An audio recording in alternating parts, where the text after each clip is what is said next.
Chef की पढ़ाई कर लेता है या पेंटर की। और हमने पीछे काफ़ी ज़्यादा न्यूज़ सुनी थी कि कोर्स चेंज नहीं कर सकते। पीछे हम क्रिकेट टीम को बुलाया था, उसके अंदर प्लेयर्स आए थे।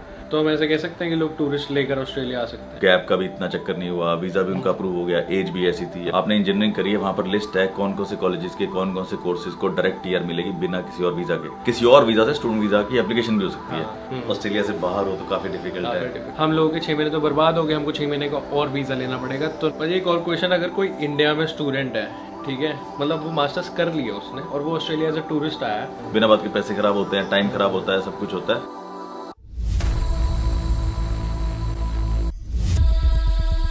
So very good morning and welcome to channel. This is your Tushar. We have Mr. Gagandeep Paji in the vlog again. तो आज की इस वीडियो में हम लोग बात करने वाले हैं कि ऑन शोर स्टूडेंट वीज़ा, ऑफ शोर स्टूडेंट वीज़ा और कोर्स चेंज। हम लोग जब ऑस्ट्रेलिया में मान लो आप लोग घूमने आए हो एज अ टूरिस्ट, अपनी फैमिली से मिलने के लिए आए हो, आप लोगों को लगा रहे तो बहुत बढ़िया है, हमको तो यहाँ पे रहना चाहिए।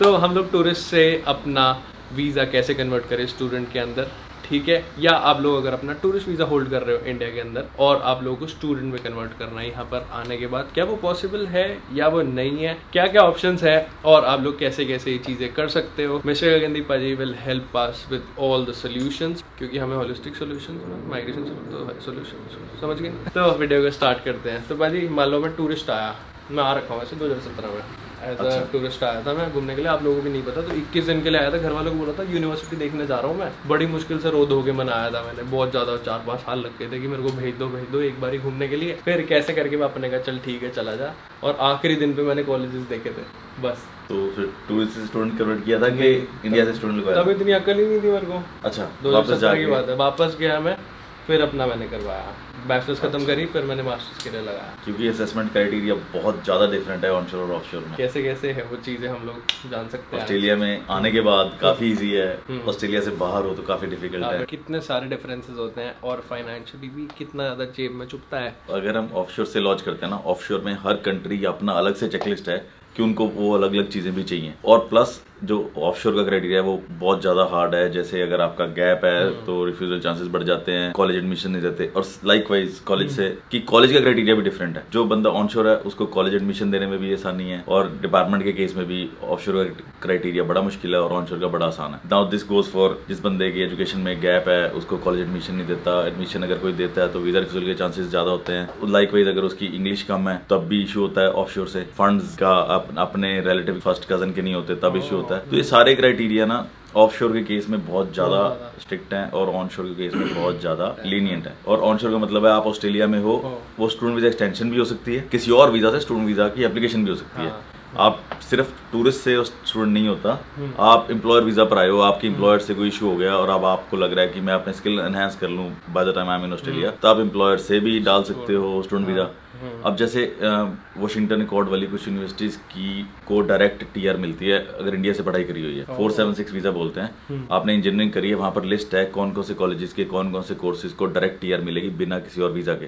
तो काफी सारे लोग जो इंडिया से या और कंट्री से डायरेक्ट 476 पे आते हैं, वो यहाँ पर आके 1.5 साल का वर्क वीजा मिलता है। अगर उसके बाद उनके पास कोई आगे ऑप्शन ना हो तो हमने काफी 476 वीजा वालों का भी चेंज किया है। तो उन सबको बोलते हैं ऑनशोर वीजा चेंज। तो ऑनशोर अगर वो होते हैं उनकी रिक्वायरमेंट बहुत ज्यादा लेनी है। और ये कैसे वाशिंगटन जो आपने बोला अभी, वाशिंगटन अकॉर्ड, वो हमको कैसे पता कि हमारी यूनिवर्सिटी इंडिया में उसके अंदर आती है? वो आपको चेक ही करना पड़ेगा, या तो ऑनलाइन जाके 476 वीजा सब क्लास सर्च करो, वहाँ पर जाकर चेक करो कि कौन सी यूनिवर्सिटी और कौन से कोर्सेज आते हैं जिनको टीआर मिलती है इंडिया में बैठे बैठे। और बाकी यहाँ पर आके तो हम चेंज कर ही सकते हैं। और उसके अंदर क्या क्या रिक्वायरमेंट्स होती है ऑनशोर स्टूडेंट्स की? ऑनशोर के अंदर तो जैसे एग्जांपल, अगर आपका इंग्लिश लेवल थोड़ा कम भी है तो आप कॉलेज में जाके LLM टेस्ट देकर वो पास करके एडमिशन ले सकते हो। अगर गैप है, अब जैसे लास्ट टाइम हमारे किसी क्लाइंट का she was almost 50 years old जिनका वीज़ा आया और उनका तो गैप ही बहुत ज़्यादा था, गैप का भी इतना चक्कर नहीं हुआ, वीज़ा भी उनका अप्रूव हो गया, एज भी ऐसी थी। अगर हम ऑफशोर देखें तो 50 साल में कॉलेज जनरली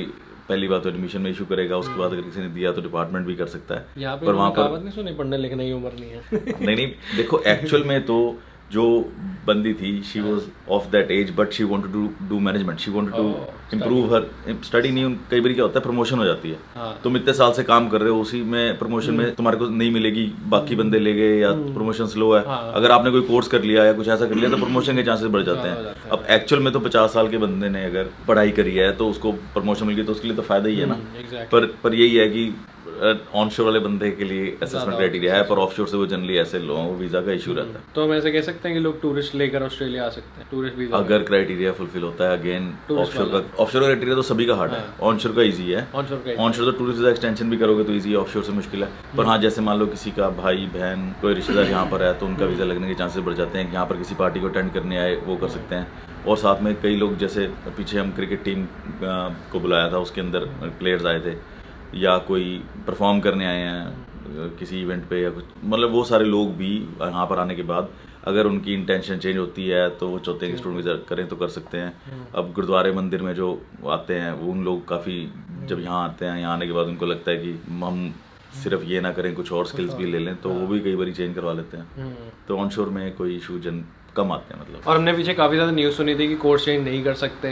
पहले जब तुषार भाई आपने तो कर लिया, हमारे बारे में आपने बंद करवा दिया, ऐसे बहुत सारी न्यूज़ आई थी।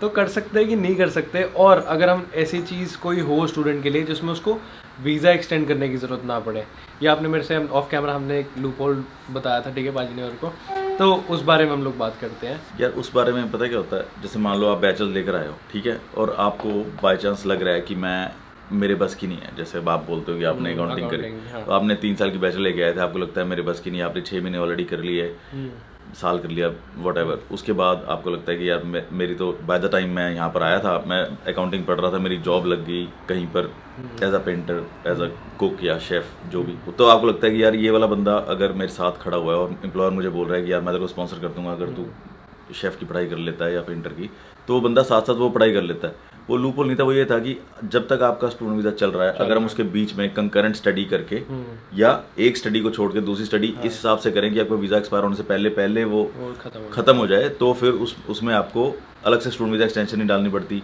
उसके बाद आप सीधा टीआर पे चले जाते हो, तो ये सब कुछ कर सकते हैं। तो मैंने इसको लूपहोल वर्ड नाम दे दिया था, क्योंकि हमने हमेशा सुना था, मैं जितने भी यहाँ पे सब्सक्राइबर्स अपने दोस्तों से मिलता हूँ, वो लोग बोलते हैं कि तुषार भाई 6 महीने बाद ही चेंज कर सकते हैं क्या हम, या फिर उससे पहले कर सकते हैं कि नहीं, क्योंकि अगर हम लोगों ने 6 महीने बाद चेंज किया, फॉर एग्जांपल यूनिवर्सिटी से कॉलेज के अंदर, तो हम लोगों के 6 महीने तो बर्बाद हो गए, हमको 6 महीने का और वीज़ा लेना पड़ेगा। तो नहीं, you can start your other course on the side. तो अब तक वो पहला वाला 6 महीने के अंदर ख़त्म कर दो, अब फीस दे दी तो मिलेगी तो नहीं, है ना।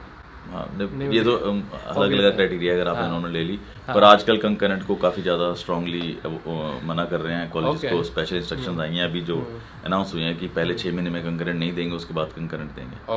ओके, तो ऐसा भी सीन है। पर एक और क्वेश्चन, अगर कोई इंडिया में स्टूडेंट है, ठीक है, मतलब वो मास्टर्स कर लिया उसने और वो ऑस्ट्रेलिया एज अ टूरिस्ट आया, उसको चुल मच रही है कि मेरे को ट्रेड कोर्स करना है यहाँ पे, या मेरे को कुछ ऐसा करना है जिससे मैं पीआर हो जाऊँ, तो वो पॉसिबल है, कोई प्रॉब्लम तो नहीं होगी, क्योंकि हमने बड़ी चीज़ सुनी है एमबीए से आप डाउनग्रेड नहीं कर सकते, आप अगर मास्टर्स के लिए आए हो तो आप ट्रेड कोर्स नहीं कर सकते ऑन द साइड, और आपके वीज़ा में इशूज़ आते हैं। तो ये सारे मिथ्स जो है, ये क्या बात है। ऑनशोर में असेसमेंट क्राइटेरिया, जैसे मैंने पहले बोला, बड़ा ज़्यादा लीनियंट है, इसलिए अगर आप मान लो मास्टर्स इन अकाउंटिंग या मास्टर्स इन IT करके ऑस्ट्रेलिया आए, आपको यहाँ आगे लगा कि ऑस्ट्रेलिया में तो यार यहाँ पर तो फूड ही बड़े टाइप का है और मेरा पैशन था मैं रेस्टोरेंट खोलूँ, और आप सोच रहे हो मैं 2 साल शेफ़ का कोर्स कर लूँ, तो आप कर सकते हो यहाँ। और यहाँ पर काफ़ी लोगों की अप्रूवल आई हैं जो अनरिलेटेड स्टडी के अंदर भी उन्होंने पढ़ाई करी है, एज लॉन्ग एज आप ये प्रूव कर सको कि बाकी जो आप करना चाहते हो आपका पैशन था। जैसे मेरा फिल्म एंड टेलीविजन, मैंने यूट्यूब के बेसिस पे अपना कोर्स लिया भाई, क्योंकि मेरा पैशन था, वो ऐसे नहीं देता क्योंकि मैंने बैकग्राउंड में कुछ करा ही नहीं फिल्म से रिलेटेड। तो भाई यहाँ पर अगर आप लोग होते हो ना, आपके पास कोई भी वीज़ा होल्ड करते हो, तो कन्वर्जन्स कंपैरेटिवली ईजी हो जाते हैं, प्लस अगर आप किसी भी चीज़ को लेकर पैशनेट हो ना, तो उसको फॉलो करना चाहिए। वैसे तो एडवाइजेबल यही होता है कि जब आप India, Pakistan, Nepal, US, UK कहीं से भी आते हो, तो आप पहले थॉरो स्टडी कर लो कि आप करना चाहते क्या हो, रादर देन यहाँ पर पहले तो एक बार हमारे को हम पहुँच गए, अब सोचेंगे क्या करना ना, बिना बात के पैसे खराब होते हैं, टाइम खराब होता है, सब कुछ होता है। एडवाइजेबल यही है कि जब भी किसी से कंसल्टिंग करो, किसी सियाने बंदे से करो, एटलीस्ट आपको ये गाइड कर सके कि किस ऑक्यूपेशन या किसका आपको क्या फ़ायदा होएगा लाइफ में, अगर आपने वापस जाके कुछ करना तो उसे कैसे इंप्लीमेंट कर सकोगे। तो कोशिश यही होनी चाहिए कि पहले ही जो करो वो बेस्ट करो। पर खुदा ना खास्ता अगर आप फंस गए हो, यहाँ पहुँच के आपको लगा कि वो नहीं राइट था, तब भी अगेन अच्छी जेन्युइन एडवाइस लो जो आपको सही सलाह दे सके, ताकि आपका वीज़ा स्टेक पर ना हो, आपका कोर्स टाइम पर ख़त्म हो जाए, आपको बार बार वीज़ा एक्सटेंशन ना डालनी पड़े, या वही ना हो कि 10 साल हो गए आपको और 10 साल में अभी पहले कुकरी करा, फिर मैनेजमेंट करा, फिर लीडरशिप करा, फिर कुछ और करा, उसका फ़ायदा नहीं है। एक सही पाथवे चूज़ करो, टाइम पे वीज़ा के टाइम पे पढ़ाई खत्म करो, उसके बाद टीआर डालो, प्रीआर डालो। हाँ, ये सब कुछ ऑन प्रोसेस है। बाकी अगर आप लोगों को कोई भी क्वेश्चंस है, आप लोगों के लिए नीचे एक फॉर्म दिया हुआ है, ठीक है, जाके you can fill that form out and reach out to holistic migration solution. Solutions. If you are here in Australia, you have doubts regarding your course की PR नहीं हो रही, ठीक है भाई मेरे को दिक्कत आ रही है, मेरे को अपने पे भरोसा नहीं हो रहा आपकी इस कोर्स में अकाउंटिंग होएगी नहीं, मैं कैसे करूँ, थोड़ा ऐसे ऐसे हो रहा है, तो आप लोग आ सकते हो, ठीक है, होलिस्टिक माइग्रेशंस पे। And thank you so much paaji for giving again such a lovely information. नहीं, कोई चक्कर नहीं, कोई भी तरह की डाउट हो, कुछ हो तो वी आर ऑलवेज देयर। अगर आप स्टक हो तो हम पूरी कोशिश करेंगे कि आप ज़्यादा स्टक ना रहो। हाँ, आप लोगों की बोट को सेल करा दें। तो अगर आप लोगों को वीडियो इतनी चलेगी तो लाइक कर देना, कोई आज की वीडियो सब्सक्राइब कर देना। हम लोग को मिलेंगे नेक्स्ट वीडियो में, तब तक love from Melbourne, voice of India, piece.